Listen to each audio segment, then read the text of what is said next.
From sunny Southern California, we bring you Meet Bridget, a podcast for building confident communication and female badassery. We spotlight women who have bridged the gaps in their lives by building strong relationships and speaking their teenage dreams into reality. Bring it on, baby!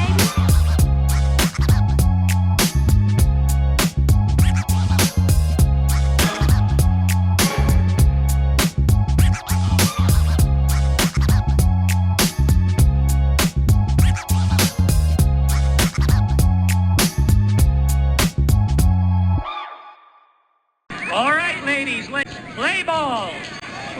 So welcome back to Meet Bridget, a show about the often untold teenage stories of some really badass women.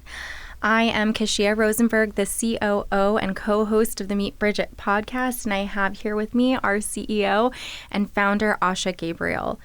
We are in our 5th season, and we wanted to have more opportunities, especially on video, to come on here and share more poignant stories of ourselves. You know, we get to sit down with some pretty incredible women, and I just think we'd be remiss if I wasn't also sharing the stories of our incredible founder. So we wanted to sit down today, or I wanted to sit down today to talk a little bit about something that has, I believe, hugely impacted your life, the trajectory of your life with your husband, your life with your kids. And it's something we've touched on before, but I really wanted to share this, if you're open to it, the stories of, you know, your journey through cancer and what that looked like for you. So welcome to your show. Thanks. I mean, we interviewed each other in the very beginning of season 1, and we were chatting about the season. We're like, you know what, maybe it's time to, we always encourage people to go back to those episodes. We've also changed a lot in the last, 4 years that we've been doing this. So I think that even something like cancer and even the status of that journey for me has changed. And if I've learned anything, it's that sharing your takeaways from those really uniquely difficult experiences are what makes them digestible and makes them like purposeful in your own journey too. So I have decided to be an open book about my cancer experience in hopes that it can benefit others. And I feel pretty proud to say that I have had personal experiences where, sharing has made that load easier for someone. So I hope that this does the same. Some of our guests even. I absolutely have no doubt. So let's go back. I think it's 2015? Is it 2014, 2015? It actually wasn't even that long ago. It was 2018. Really? Yeah, I was diagnosed the month after we got engaged. Yeah, that's why. What year? It was 2018. Oh my I think we gosh. started dating in 2015, so maybe that's why. Oh my gosh. Yeah, so 2018. Take us back. I was there. I remember. But from your experience, what was that like? Like, how did you even know something was initially amiss? I honestly didn't. To really be honest, it was a total blindside moment. Up to that point, I was in my late 20s, thriving. My friends and family know me as someone that loves to do yoga and eats clean, a lot of salads and vegetables and matcha and Just not the person that... Yes, pretty vibrant, but I was diagnosed with Hashimoto's disease when I was 21. And that's kind of like the start of all of this journey for me, because I think that cancer and autoimmune disease, it's so interesting because it's something going on in your body that you don't want, So there's this dissonance of who I am and who I've decided to be and what my body is deciding for me. Right. That doesn't always align. So when I was diagnosed with Hashimoto's, I was finishing college. I had broken up with my first serious boyfriend. My grandpa passed away. And I, up to this point, I never went through teenage acne or anything like that. But kind of out of the blue, I started having breakouts and my lips were swelling up. I'd wake up in the morning and have really swollen lips. I looked like your body was responding to the stress. Yes. So I was doing allergy tests and stuff, and I have a gluten allergy and a couple little things were kind of spiking and stuff, but nothing to the point that I would get that kind of almost anaphylactic type reaction. And then an allergist was actually like, I think we should have your hormones tested. And that's how they discovered my Hashimoto's. So for, gosh, that was in 2011. From 2011 until 2018, I was managing Hashimoto's by just taking a medicine, and I was seeing a doctor up in North LA that would look at me. And I was, after college, I was making a living modeling and doing quite well at it. And my doctor was like, I think she just looked at me and kind of made some assumptions. And she was just like, eventually Hashimoto's is going to cause you to gain weight and this and that. She's like, I think you should switch careers. You're fine. She never once did an ultrasound of my neck. When Andrew and I started dating, I, started spending a lot more time in Orange County. And then we got engaged in 2018 in the early spring. And after we got engaged, I formally moved in Orange County. And then at that point I was like, well, I can't be going up to Burbank to see a doctor if I'm living in Newport Beach. So I found a thyroid doctor, an endocrinologist down in Orange County. And the first appointment, he did an ultrasound of my neck. And I was like, what is this? And he's like, oh, I think it's precaution. Anyone I take on, I want to have a picture of what's going on with them. And that's debatable in the community. Some people are like, oh, we don't want to cause more alarm, or most people have some type of thyroid nodule, but he did identify a nodule, biopsied it, and I found out the next week. Wow. So it all happened very, very fast. Already you get engaged and it's like, you're already living in a whirlwind. Yeah. You're like, okay, my life is changing. What does this mean? And it's mostly positive, but I think if anybody that's had cancer, almost everybody can viscerally recall the moment they found out, wherever it was. Mine was on the phone. Were you by yourself? No. So I was with Andrew in our backyard. I think he was barbecuing or something, and I was just looking at the water or whatever. And he called me and he was like, oh, I got the results of the biopsy. Because when he did the biopsy, he wasn't suspicious either. He was like, it'll probably be negative. Most of the time they are. And he called me and he's like, it's a papillary thyroid carcinoma. And you're hearing the terminology. I'm like, carcinoma, that is cancer. Yeah. And then he said, that's the big he clarified. Yeah. I was like, I think that is. And he was like, so it's cancer. And I think I fell to my knees. And Andrew said he saw my face and he knew. Yeah. Without even hearing it out of my mouth. And I mean, that's everyone, you look at your life as a movie and there's highs and lows, and there's some low moments that are just permanent. Yeah. They're permanent and it becomes part of who you are. And that will always be one for me. But I think through a lot of therapy and also just continuing to live and thrive and have a lot of highs to contrast that, it's just been written in as, part of the story at this point. I remember at the time, because you were in business school, we were just building, we had been building Bridget for many years. This was before we switched from a nonprofit and switched from being just Bridget to Meet Bridget. And, of course, COVID caused lots of moments for us to pivot. But we were in a place where we were hosting events and we were hosting workshops. We were working with Microsoft. And I, as your friend, remember feeling God, we don't know what's going to happen next. We have to take this a day at a time. And for me, I was like, let's just keep momentum. That's part of my, everything's going to be okay. Yeah. Everything's going to be okay. Asha's fine. Asha's fine. I'm fine. Yeah. And so, but I would love for you to talk a little bit more about how you actually, how perspectives shifted, because there was a lot going on. You were in school. We were building this brand. You had just gotten engaged. How did your mindset shift to wrap around this new piece of information? Yeah.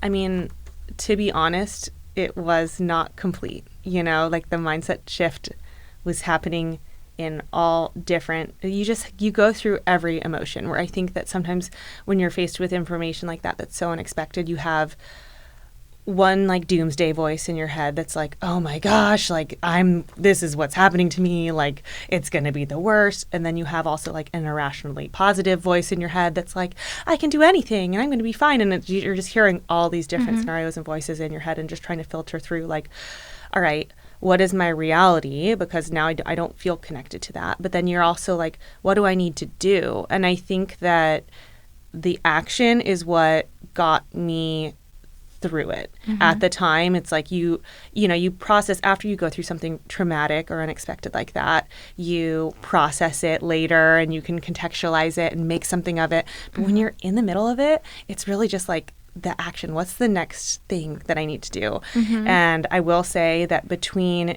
you, Andrew, my mom, I had my sister, some figures in my life that in all the different areas of my life and what I was trying to pay attention to at that time, there was somebody saying, what's the next thing? So for, the doctor visits and stuff, my mom is like such a sensitive, she's a Cancer like Nina, my younger daughter, so sensitive in the highs and the lows, like just a very sensitive feeling person. And I love her to death. In a crisis where it was my crisis, my mom was almost like militant, like not in a bad way. Like she was like, okay, who are we calling next? What are we doing next? Call this person. Like she did not, I'm sure she cried privately, but with me, she was strong. Yeah. And my dad is a physician, so he, was like doing the research and checking everything and vetting the different doctors' opinions and, taking it from like a doctor's perspective. Archie and my big sister went into full big sister mode where she was like going to doctor's appointments. She was like, I've written down 14 questions that you should ask the person, because you see the endocrinologist, but then you also have a surgeon, and then you also have some, when you get thyroid surgery, you also have to have your vocal cords tested so they don't damage your vocal cords, and then you couldn't speak after surgery because it's a neck surgery, clearly. So there's so many appointments to like organize and stuff. So I had a lot of advocates in different areas. And then for me, before all this happened, I was feeling like flying high. I was in business school. Like I had, before business school, left what I look back on as a very fun but semi-toxic work environment to like go to business school and like build my business, and which happens to be a business I started with my best friend, and I got engaged and I was so in love. So like in so many ways I was like, oh, I have to keep that good energy up. Like I really have to keep it moving because I can't just switch gears and have this be the only thing that I am now. So, I sat down with Kashia and we had this Microsoft event happening, and, I looked at her and I was like, can we please, if there's any way we can just stay on track and make this happen, it would mean a lot to me. And I feel like you and the girls we were working with at the time on the event really like took that and ran with it. And we did the event, and during the event, like we told the girls what was kind of going on, and we thought about that. Like, do we tell them? Do we not tell them? Like, teenagers are getting real information from every direction. Like to have to filter something like cancer is a real life thing that at some point in life, everybody's going to know someone that has gone through some type of cancer. And it's like they're going to hear it either through the grapevine or they could hear it directly from a person in the middle of it. Yeah. And I was scared, I think, that to be like, I'm fearless and I'm going through cancer and I'm going to do great, like was not the case, I was scared. Yeah, I think that's kind of where the seeds of our ethos around vulnerability and transparency really came from too, because and I think we've always tried to remain genuinely ourselves, but I do really remember that time being a time where we leaned into all of it. Yeah. And, in our friendship, like we're able to tell each other like the different fears that we had, your fears, which were, which I'd love to hear you talk more about too. And then even just my fears of like, how can I be there for my friend and how do we keep this growing? And I remember you sharing that with, a room full of girls who thought that the only expectation of them was that they show up and they do schoolwork and they learn how to put together a resume. And it was an opportunity where you were able to really remind them through your vulnerability and transparency that like in everything that they do, there is a human at the end of it. You know, it's them and it's the people that they're interacting with and how powerful those connections are. So that was a big gift, I think, for all of us at that time. I think that it's like, it's so funny when you go through something like that and you hope to like inspire someone. You're rewriting it for yourself too as you're going through it. It's the same. I mean, Yeah. I felt a lot of the similar emotions. They're a lot more positive and layered, but like through motherhood, you know, like you're healing yourself as you learn to grow patience for your kids, you know, and how to respond. And like, I don't know I'm writing the handbook as I go. Yeah. And I felt like that a lot going through my treatment, you know, for like the bullet points of treatment. What I needed to do was I had a surgery to remove my thyroid, and then after I recovered from that, then they basically found some cancerous material on my lymph nodes, so they had to do a treatment called radioactive iodine therapy, where it's like literally, it was so, I felt like I was in a sci-fi movie, but it was like in a steel tube, this one pill, and they're like at the hospital, and the guy's like in a gas mask, like full PPE. Yes. Yeah. And he opens it up, and I have to like take it, and then like I can't be within 12 feet of anybody as soon as, and they're like don't even interact with the parking people, just like leave the hospital.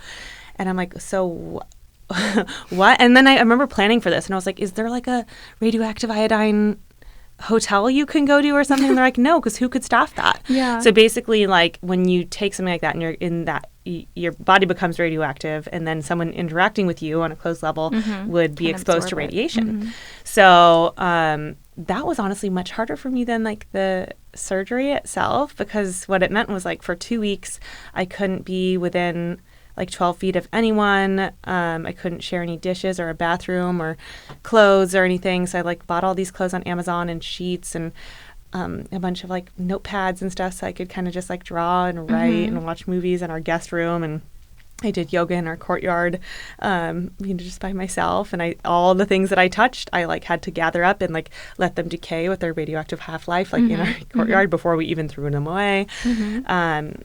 And Andrew would like make meals for me and like slide them under the door on like paper plates and stuff. And that was something where I think when you're going through tough things like that, it's like you have to find the silver linings somehow. Like, okay, what am I learning? How am I being refined by this? And one thing that I think was really refined by my experience of cancer was my faith and my relationship with Andrew. Because when I first found out the news, you know, what was so interesting was I was so wrapped up in this like feeling of love and excitement for our engagement that like one of the first feelings I felt was guilt. Yeah. Whereas like first, I mean, I had this internal guilt where I was like, how can my body betray me like this? You know, and I've done everything. Like I work really hard to be the person that wouldn't be prone to getting cancer. But then like, you know, I remember sitting down with Andrew and I was like crying. I told him that, you know, you can call it off. Like this, I would get it, you know, or we can wait until we see what happens here. Like, you know, like I remember this isn't what's that movie, A Walk to Remember? You know, it's just like, yeah, I love you so much that I don't want you to feel tied down by this. And he just looked at me and he was like, no, first of all. And he's just like, that's kind of what marriage is about. And he's like, and also he had just full confidence. He's like, you're going to be fine. We're just going to get through this. And then like through the radioactive iodine therapy, we're like FaceTiming, and my uncle passed away during that 2-week window. Oh gosh. And of course, you know, it rains, it pours. And I couldn't go to the funeral, and I was upset. And so I went on this walk that turned into like an 11-mile walk. And Andrew like called me. He's like, where are you? And I'm like, I'm just walking. I just have to go for a walk. And he got on his bike and was riding 12-foot circles around me. He at one point, of course, got hungry and went to a deli and got a sandwich and came back and was eating a sandwich and riding circles around me, and was just kind of like kept me company when, you know, it was really difficult too through all of that. So to me, I think that subconsciously after dating a lot of people that were wrong for me, you know, up to the point before I met Andrew, was like, I don't know, like if I'm ever going to find a marriage that I'm going to like, that's going to be like my parents' marriage, like that I want to stay with someone and have that like really deep, full, authentic love with. And I think that experience really was a gift in the ways that it strengthened my relationship. Yeah, Andrew's the real MVP. Yeah. He's such sweetest. A good egg. Yeah.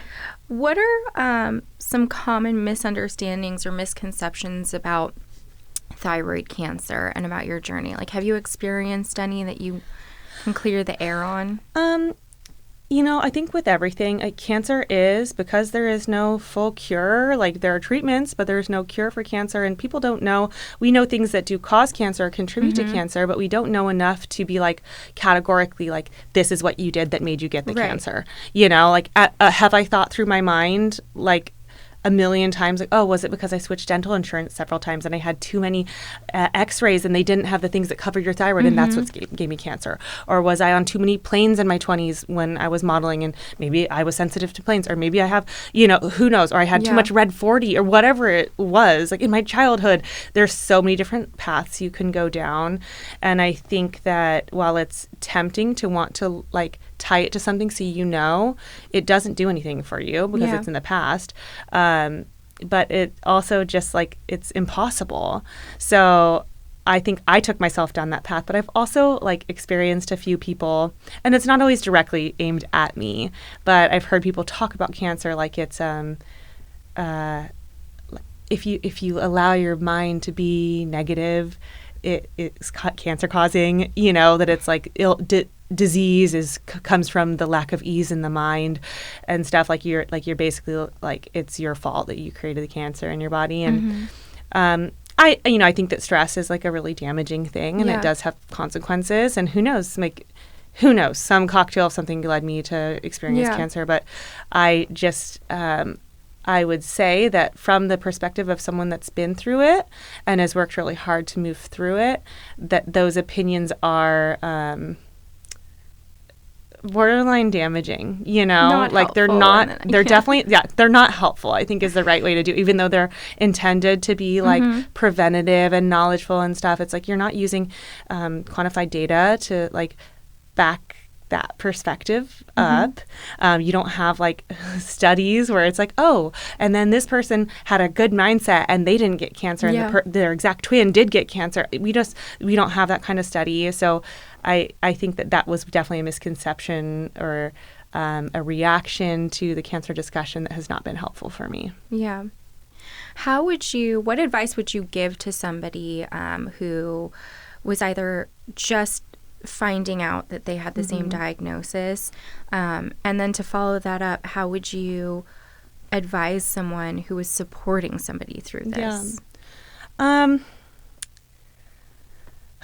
Well, it's interesting at this point because I was treated for cancer in 2018, shortly after I was diagnosed. But it's an ongoing thing. So I am tested, and especially like I've had 2 babies since I had cancer, which means like when you're pregnant and you have no thyroid, you have to have your blood tested like every few weeks. It's definitely like, yes, I'm in remission. In remission is actually an accurate term because it's not like, oh, I'm cured from cancer, I had cancer and it's done. It's like you're always on the way out almost. And it's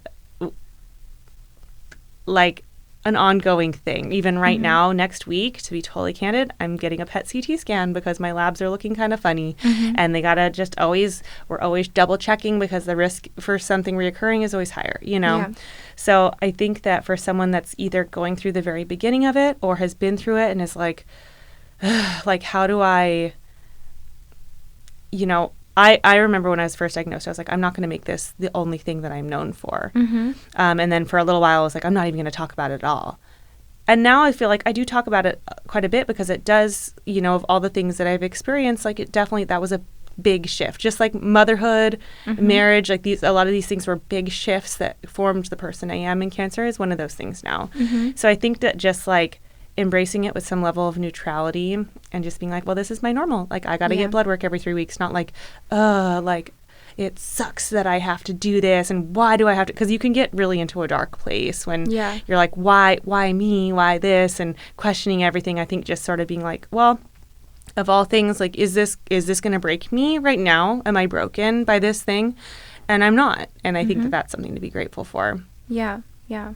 What would you say to somebody, like, for example, what's the best thing that anybody did for you while you were going through the diagnosis? I think, I smile because I had a lot of really special, helpful people during that time. I had a great support system.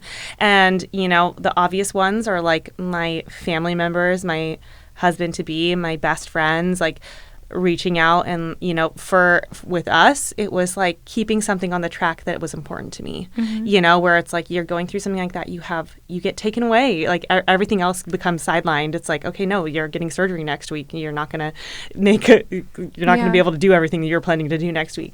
But like having someone that kind of helps you, knows the things that are important to you and takes them off your plate a little bit or helps them keep moving forward. And then just being seen. Like I even had a couple friends that I like don't keep in touch with regularly, like Moni, who's worked with us on our events and stuff. Like we don't talk all the time, but she found out I was going through cancer and she was like, hey, I'm in your neighborhood. I want to go for a walk with you. And she was just, after my cancer, like I was wearing scarves all the time because I had my scar and I was trying to keep it out of the sun. And I just remember going on these little walks with my little scarf and she just like came around. And another friend, like they made me, Ashley Mrovic, she and her girls made this like yellow box of all yellow happy things that I could like use while I was at home recovering. It was just the thought. I think that like when people just, it doesn't have to be material or anything, but just someone's expression of thought is so powerful. But then also like allowing some space. I had an interaction with one friend that I had no idea. We talked about it later, but I had no idea. She took it very personally that I didn't, you know, I guess she was reaching out to me. She wanted to like see if she could come to the hospital and stuff. And I don't even remember this. I mean, I think that I was in such like a fugue state, like, going through all of this. You're just like kind of trying to survive. Yeah, one foot in front of the I don't other. even remember her reaching out, and I feel bad about that. Yeah. But she was a kind of offended. You know, she was like, I was trying to be there for you, and I couldn't. And I think that not taking offense when someone that's going through something doesn't respond to you or doesn't like have the capacity to like, you know, maybe you offer something and they don't respond and you feel kind of like jilted, just the grace of just being like, all right, I'm here. You know, if you want it, I'm going to drop out. I'm going to do whatever I can without your needing it or whatever, but just not putting pressure on no the pressure person. Also to like accept help, I think is an important thing. Yeah, I think that's a really good tip. So, as we bring this particular episode to a close, is there anything else that you would impart to someone going through this journey?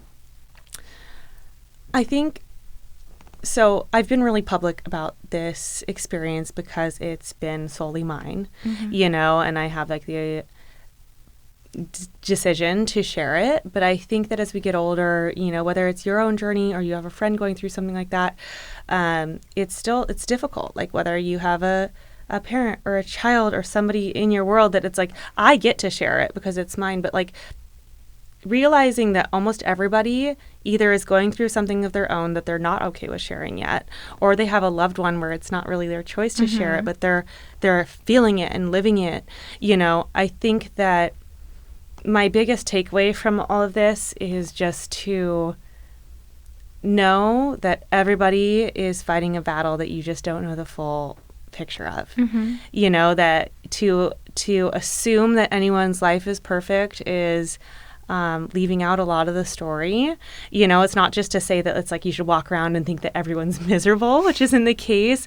But I think that having some respect for other people's experiences, where it's like, you know, I had a moment in time where I felt so in my own bubble that it's like, this is what I'm experiencing and I'm going through this and no one knows what it's like and everything. And you can get so closed in where it's like, all right, well, maybe I'm experiencing this and it's different from what a lot of people have experienced. But a lot of my loved ones or strangers I don't know are going through things that I'll never understand and that I haven't been through. So I think that it's given me an ability to know that like, I have this capacity for vulnerability. I have the ability to get through hard things, you know, and that's been tough and not always easy and continues to be tough. Like I'm nervous about my scan next week, you know, and it's like, and I've thought through it all different ways and I've had moments of total positivity and like, I'm just going to live in the moment. And then I've had moments of like, what does this mean? You know, but overall, I think to impart to others is just to give people a little bit of grace and also like,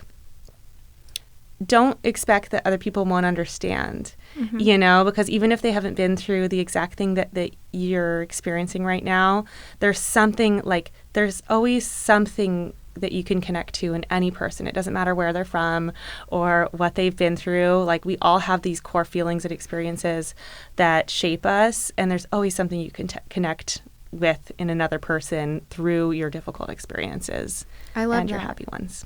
Yeah, I love that. It's just like you said, allowing space for, just like you want, like if you were, when I asked what you would recommend for a friend trying to be supportive, like to give you the grace, you as the sick person or any sick person in general at the time, like to give them the grace. And then I like the way that you've rephrased that as well, like that you, in that moment where you weren't, battling this thing, that you could be graceful to the people around you too. Yes. Yeah.